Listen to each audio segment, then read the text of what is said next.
gentlemen, this young man here was our representative from Van Alstyne, went down to Boise State. And I'm gonna let him tell us what he experienced down there, and what he went through, and what he accomplished. Absolutely. It's up to you. Well, thank you guys for having me this morning. I appreciate it. And more than anything, I appreciate you all sending me. I know that from what Mr. Jallo said, it's not, I wouldn't say it's not uncommon, but it's not common for you guys to send someone to Boise State. But thank you. I really appreciate it. It was a great opportunity. But, you know, yesterday being Veterans Day, thank you all so much. I appreciate it. Your service and, you know, in a society right now where, I mean, I can say this to y'all, in a society right now where people are kneeling during the national anthem, people are sitting during the Pledge of Allegiance, even at my school. You know, it's disturbing to me, and I'm not even a veteran, whenever people are doing this. And, you know, my grandfather was in the Navy, my great-grandfather was in the Air Force, and my other great-grandfather was part of the Army and fought in Northern Africa. So when I see the sacrifices my mother had to make with her father not being there for a lot of her childhood, and then you see people disrespecting the flag that gives them all this freedom, you know, it truly hurts, and I can only imagine how it hurts y'all whenever y'all were the ones who fought for the freedom. But just know that a lot of us really do appreciate it. Little background about myself. I'm sure most of you may have known, but I attend Van Alstyne High School. I'm currently a senior there. And while I've been blessed with a lot of things in my life, I'd say the main thing that defines me is I founded my own nonprofit organization. And my nonprofit is called Sawyer's Veterans Health. So it kind of coincides with all of you and getting the opportunity to attend the American Legion program at Boise State that's based on veterans, of course. My nonprofit, what we do is help veterans rehabilitate themselves physically or mentally. We recently led a hiking expedition to Colorado. We supplied them with fly fishing poles, hydration backpacks, and rain jackets, and just supplies along that nature. And we teamed up with one of our family friends. He's a former NASA Space Shuttle commander, actually. And he led a group of veterans up there.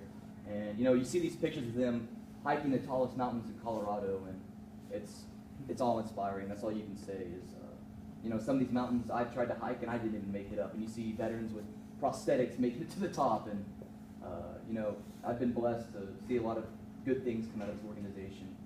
And we've helped veterans in other ways as well, too. But, of course, I'm here to speak to you about Boise State this morning. I'm sure most of you know, but what I call Boise State is an introduction to politics. And, you know, they go through everything on the political level, from the city level to the state level, from your filing fees to your how many petitions you have to have and signatures you have to get on the ballot, whether that's city council, county clerk, county sheriff, land commissioner, governor, you name it. They teach you exactly how the process works. And that was very valuable, especially to someone who has aspirations of getting into politics one day. And, you know, the funny thing was, many of you have maybe seen that picture of Bill Clinton when he's shaking JFK's hand. That was actually at Boys Nation, which is the offspring of Boise State. And, you know, I'm going to add this real fast, though, kind of off topic. But so we're on J Road, of course, but Blythe Road right there is actually Bill Clinton's kinfolk. It's his maternal, well, I mean, his biological father's family farmed all that land. And I found that interesting. Thought I'd share that. But anyways, you know, Boise State it was a great experience, that's all I can say. And, you know, they did teach us one term that was funny, though, is they taught us the real meaning of politics. If you look to the Greek etymology of politics, you get poly, meaning many, and you get ticks, meaning blood-sucking parasites. And so that kind of defines what we see in politics right now. That was kind of the humorous part of the camp. But, you know, I took away 4 things from Boise State, and I'll go by those on a point-by-point basis, but I'll list them out first. I learned that, you know, the millennials were stereotyped, and as a generation who's screenaholics and all they care about is pop culture, and for a lot of them that's true. But there are some kids who, you know, truly care about the future of our country and of our state. And it was very powerful to meet those people and see that other people are trying to carry on what the previous generations have built. The second thing I learned is that it's a competitive world. So define your niche. And I say that in a very positive way. And the third thing I learned is that government is way too complicated. And the fourth thing I learned is that legislation has power. But breaking that down on a point-by-point basis. You know, I met these kids, and some of them have entrepreneurial ventures. Some of them have started their own nonprofit like I have, and some of them have, one even worked in the United States Congress as a page up there the past summer. And so getting to meet these kids was, you know, it was humbling, but it also showed you that there is still good in the millennial generation. when I say that government is too complicated, I mean, that's common rhetoric you hear from all the conservatives today. But, you know, we learned about a law down there where it's still illegal to carry pliers in the back of your pants.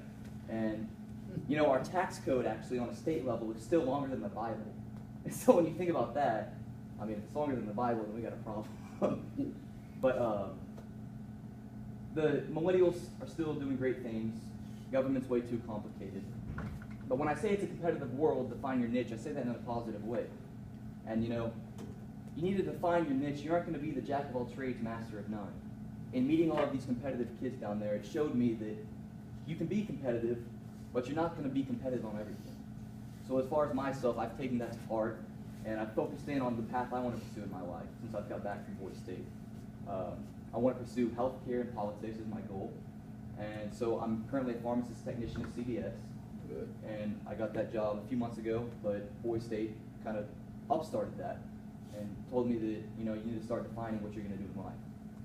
But the fourth thing I say to you that I learned at Boise State was that legislation has power.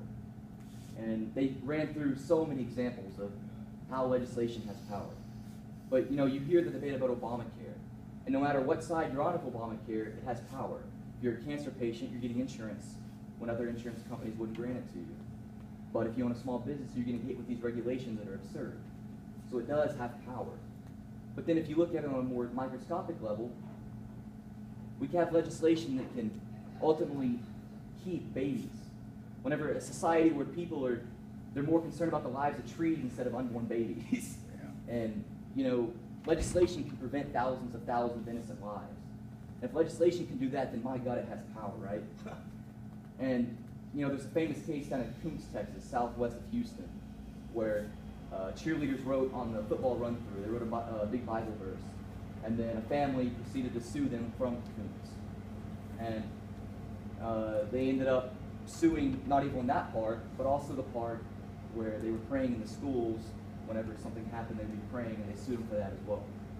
And with the government that is passing bills that now keeps it legal for cheerleaders to put that on the banner, or for kids to pray in school, you know, legislation has power. And you know, if that Bible verse influences a kid's life, then that legislation is priceless. But, you know, as we said a second ago, any of you who are over in that corner, I ask one thing from you all. I ask that as we proceed in the coming years, I ask that y'all please send participants to Boys and Girls Day. This experience was so priceless, and I want everyone who wants to have this opportunity to have this opportunity. And, you know, obviously finances is a part of it, but any way possible, I would love for anyone from Ben Alstein, Gunner, White Wright, Tom Bean, whoever it may be, I'd love for them to have the opportunity to go down and experience what I experienced at Boise State. But wrapping this up, I thank you guys so much, not only for your service, but for sending me down there. You know, I met some lifelong friends, I learned some valuable lessons, and I even learned things about myself that, you know, my future may behold. And I just, like I iterated earlier, in a society where we're disrespecting veterans, we're disrespecting our flag, just know that there are still millions of people who truly appreciate you guys. And we wouldn't be here where we are without you. And I truly appreciate it, and I pray that God continues to be with all of us, and I pray that God continues to bless our veterans and the great state of Texas. Thank you. What was your highest position that you, So I ran for accomplished? Senate, and I won that.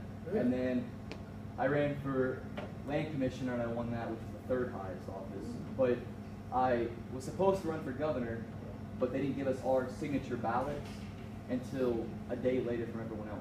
And so mathematically, I couldn't get enough signatures to run for governor. And so that was kind of disappointing. wasn't there awards you won? Oh, yeah. So I actually, thank you for sending me, but I won a $2,000 scholarship through Samsung. And they give one per state, and I was the Texas winner. And so thank you. Yeah. But yeah, I won the Texas one, and then it went on to a national competition. And then that got a bunch of mumbo jumbo.